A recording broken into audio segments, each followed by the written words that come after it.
ऐसी हिंदी कैसे बोलूं जिसमें उर्दू ना हो, और ऐसी उर्दू कहां से लाऊं जिसमें हिंदी ना हो। भाषा के विवाद में 60 में हमने बहुत कुछ गवा दिया। किसी ईंट की साइज को बड़ा दिखाने की कोशिश करेंगे, इमारत गिर जाएगी। इमारत बचाने का वक्त। मकतबे इश्क का दस्तूर निराला देखा, उसको छुट्टी न मिली जिसने सबक याद किया। भाषाएं किसी की बपौती नहीं होती है।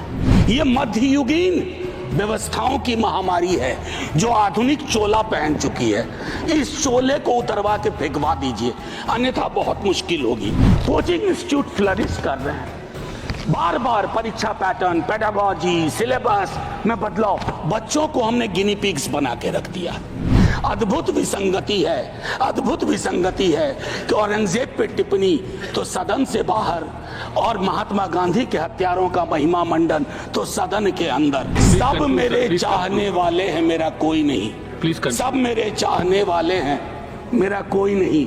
मैं भी इस मुल्क में उर्दू की तरह रहता हूँ। कोई तल्ख टिप्पणी नहीं करूंगा, लेकिन कुछ सरोकार बताऊंगा। सबसे महत्वपूर्ण प्रश्न जो मेरे जहन में अभी आया कि मैं ऐसी हिंदी कैसे बोलूं जिसमें उर्दू ना हो, और ऐसी उर्दू कहां से लाऊं जिसमें हिंदी ना हो। तो भाषाओं का जो मसला है, जो मानस में रचा बसा है, इन दिनों कई चीजें चल रही हैं। हम तो संगम लिटरेचर पढ़ के बड़े हुए, इतिहास में पढ़ा, तमिल रिचनेस, संगम लिटरेचर पढ़ा। सर, ओपनिंग रिमार्क दे रहा हूं, भाषा के विवाद में 60 में हमने बहुत कुछ गवा दिया। ये मुल्क साझा और बराबर की साइज की ईंटों से बना है। किसी ईंट की साइज को बड़ा दिखाने की कोशिश करेंगे, इमारत गिर जाएगी। इमारत बचाने का वक्त। मैं सिर्फ इतना कहना चाहता हूं, चाहे संस्कृत हो, तमिल हो, बांग्ला हो, मैथिली हो, भोजपुरी हो, हिंदी हो, भाषाएं सरकार के प्रोत्साहन से नहीं बढ़ती हैं, भाषाएं लोक माध्यम से बढ़ती हैं। और अगर हिंदी भाषा बढ़ी है तो लोक माध्यम से बढ़ी है, छोटे छोटे गानों से बढ़ी है। पखवाड़ा मनाने से हिंदी नहीं बढ़ी है, फोर्टनाइट मनाने से नहीं बढ़ी है। सब ये मेरी पहली बात थी, लेकिन खैर क्या कहूं। मकतबे इश्क का दस्तूर निराला देखा, उसको छुट्टी न मिली जिसने सबक याद किया। तो ये हालात इन दिनों है कई सारी चीजों में। एक मैं मानता हूं कि शायद हमारे दिग्विजय सिंह जी, हमारे सीनियर, वो एक लंबी लकीर खींच गए। तो मैं बहुत चीजें दोहराऊंगा नहीं, मैं सिर्फ चिंतित हूं।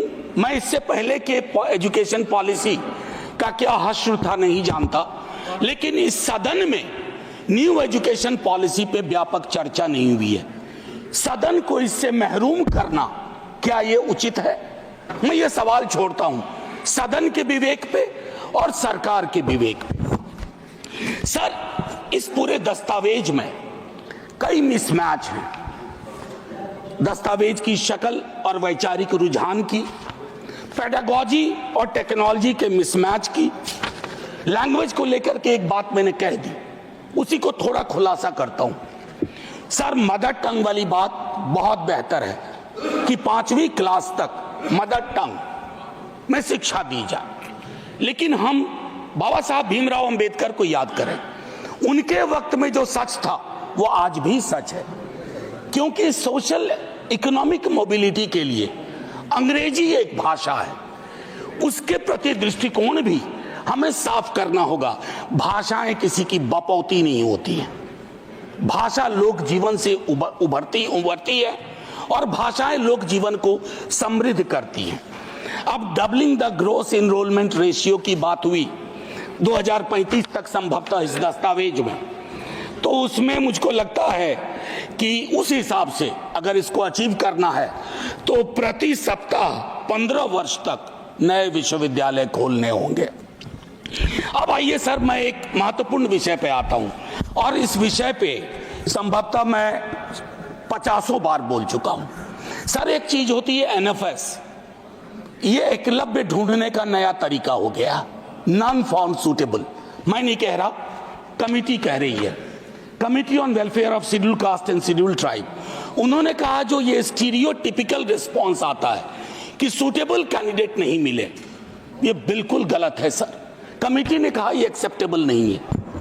यही बात कमोबेश ओबीसी रिक्रूटमेंट पर लागू होती है। मैं माननीय शिक्षा मंत्री से माननीय नेता सदन लगातार बैठे हुए हैं, सर आग्रह करूंगा, ये महामारी सब कुछ लील जाएगी। ये मध्ययुगीन व्यवस्थाओं की महामारी है जो आधुनिक चोला पहन चुकी है। इस चोले को उतरवा के फेंकवा दीजिए, अन्यथा बहुत मुश्किल होगी। महोदय, गुजरात बड़ा समृद्ध राज्य है, हमेशा नजरें इनायत रही हैं आज़ादी के बाद से ही, लेकिन आज बड़ी खुशी हुई कि हमारा बिहार जैसा पिछड़ा राज्य भी बिहार गुजरात के साथ एक कैटेगरी में साथ साथ, और वो कैटेगरी है एनरोलमेंट इन हायर एजुकेशन, जहां हम बिहार, आसाम, गुजरात भाई भाई।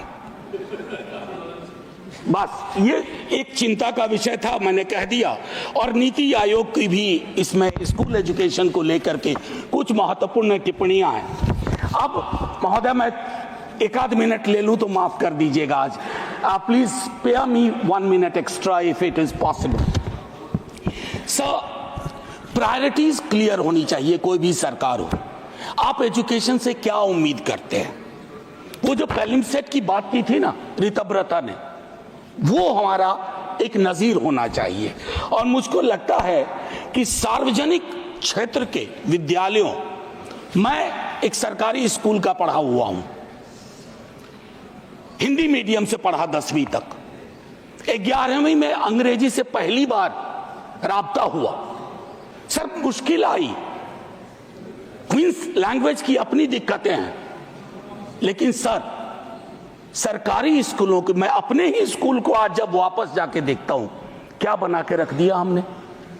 मुझे निजी क्षेत्र को के खिलाफ मत समझा जाए, लेकिन एक संतुलन होना चाहिए। दुनिया के तमाम उन देशों ने एजुकेशन और हेल्थ में सबसे अच्छा किया है जिन्होंने सार्वजनिक क्षेत्र के को बढ़ोतरी दी है, उसको प्रोटेक्ट किया है। एनटीए के बारे में कई दफा बोल चुका हूं सर। ये कोचिंग इंस्टीट्यूट के मैं संसदीय गए दामाद, असंसदीय तो नहीं है ना, मैं पूछ लेता हूं पहले ही, नहीं तो दूसरा शब्द दूंगा। हाँ, रिश्तेदार की तरह व्यवहार कर रहा। कोचिंग इंस्टीट्यूट फ्लरिश कर रहे हैं, बार बार परीक्षा पैटर्न, पेडागोजी, सिलेबस में बदलाव, बच्चों को हमने गिनी पिग्स बना के रख दिया।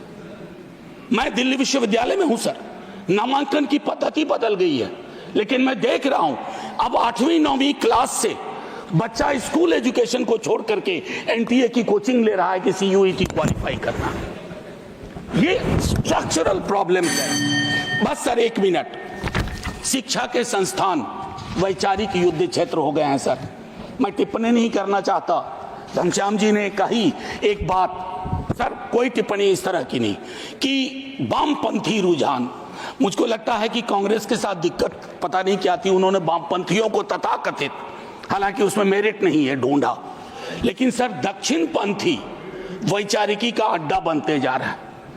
आप कई चीजों को हटा रहे हैं। अच्छा, पीएचडी नहीं चाहिए, बिना पीएचडी के ले लो। अच्छा, ये एलिजिबिलिटी हटा दो, तब भी आपको लोग नहीं मिल रहे हैं उस रुझान के।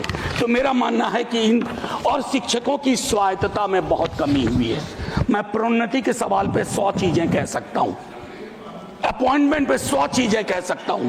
देख रहा हूं कैसे शिक्षक विक्टिमाइज हो रहे हैं। और सर, नॉलेज पार्क की तर्ज पर, एसईजेड की तर्ज पर नॉलेज पार्क बना करके आपको ये सोचना होगा कि शिक्षा और इंडस्ट्री में थोड़ा फर्क है।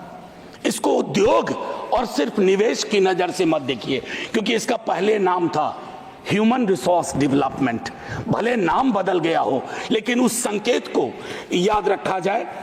केंद्रीकरण आपकी स्वाभाविक प्रवृत्ति है।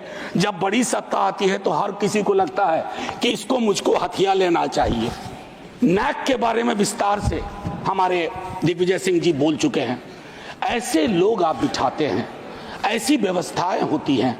नैक में सर क्या होता है, मैंने भी अपने टाइम में एक नैक देखा है मेरे विश्वविद्यालय में, बता नहीं सकता हूं सर। एकदम जैसे शादी ब्याह में, रिश्तेदारी में जाने पर वो जो गिफ्ट का आदान प्रदान होता है, वो सारी चीजें होती हैं। और कई विसंगतियों के बावजूद उस संस्थान को A+ या A मिल जाता है।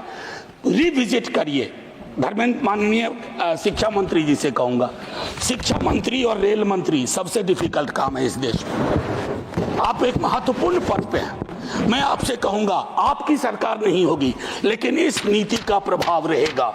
इसलिए कोशिश किया जाए हम सबको कि हम सब ऐसी व्यवस्था विकसित करें जहां खुले मन से बोलने के लिए कोई बंद न कर दिया जाए। डेमोक्रेसी की एक परिभाषा है sir, true democracy is one where you are not closed for being open. आखिरी 30 सेकेंड मैं एक और चीज कहूंगा सर। संजय जी कह के गए, मैं विवाद में ही नहीं, मैं हिस्ट्री का स्टूडेंट हूं सर।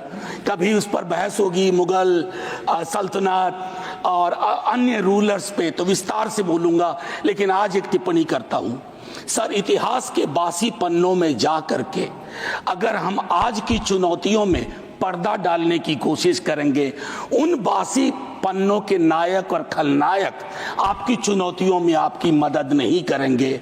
अद्भुत विसंगति है, अद्भुत विसंगति है कि औरंगजेब पे टिप्पणी तो सदन से बाहर और महात्मा गांधी के हत्यारों का महिमा मंडन तो सदन के अंदर। सर आखिरी में मैं यही कहूंगा कि सब मेरे चार सर ये उनको